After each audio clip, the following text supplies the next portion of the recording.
Hello and welcome, I'm Ken Gowdy from Sax Comprehensive, and in this video we will discuss whether it's better to use a metronome or music software when trying to develop your sense of rhythm.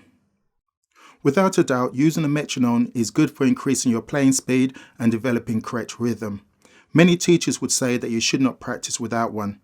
This would be true when concentrating on your timing, but the metronome is limited in the fact that it can only click out a beat. Even if the metronome has the function of setting the beat of all of the time signatures, the problem is that music does not always stay within the confines of the beat. I'm referring here to toplets. A toplet is an irregular rhythm which when played is more felt out than played against the click of the metronome. This is because in most cases the notes do not fall on regular subdivisions of the beat. They are identified in music by a slur or bracket over the notes and a number above it. The number can sometimes be confusing as there are different ways to interpret this number. To reduce this ambiguity, there may be two numbers with a colon. For example, 4/3 means that 4 notes are played in a time of 3 equivalent notes, and is called a quadruplet. There are many different types of toplets representing different irregular rhythms that the musician has to learn or get a feel for, especially when playing jazz. Here is shown 2 measures in 4/4 time, the second measure containing a quadruplet. In the first measure, each of the quarter notes lands on a beat or click on a metronome, so there are 4 quarter notes shown to the measure. However, in the second measure, there are 5 quarter notes. The first note lands on the first beat or click on the metronome. The second note lands on the second beat or second click of the metronome.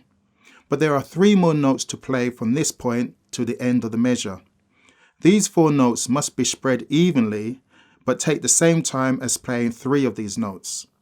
This can be difficult to judge with a metronome and can only really be played with a good sense of internal rhythm.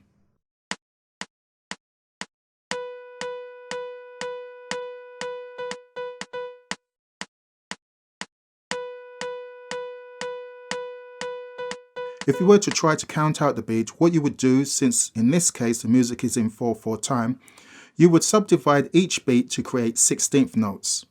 You would count them like this: 1 E-ander, 2 E-ander, 3 E-ander, 4 E-ander. The clicks of the metronome will be at the start of each group of 4 16th notes. The first note will start on the first click of the metronome. The second note will start on the second click of the metronome. Now, because there are 12 16th subdivisions from here to the end of the measure, we can group these 12 subdivisions into groups of 3s to give us the correct place for the remaining 3 notes. So if you're used to playing and counting 16th notes, you could count them off and play them against the click of the metronome. However, in reality, the music will probably be more complicated than the example shown here.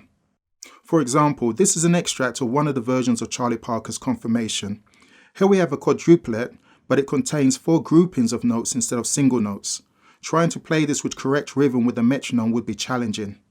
Let's arrange it so it makes more sense so you can see where you would start playing each of the groupings of notes. As you can see, this is too complicated to count out even at a slow speed. What would be better is to listen to the recording and develop a sense of the rhythm. But the problem here is that Charlie Parker plays way too fast. And if you slow it down with ordinary software, it will change the pitch and make it difficult to play along with.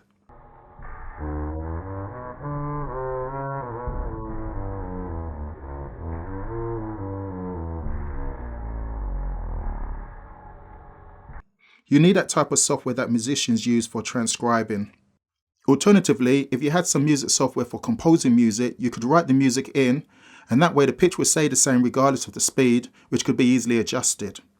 Here it is in Cubase transposed for the alto saxophone.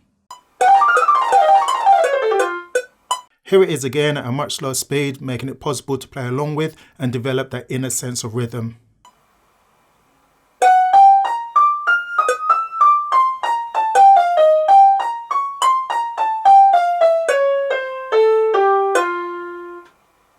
So in conclusion, I think that the metronome is a good tool for developing rhythm, but for complicated sections in a piece of music, if you do not have a teacher, then having a good music software can help a lot, and maybe further down the line you may want to compose your own music.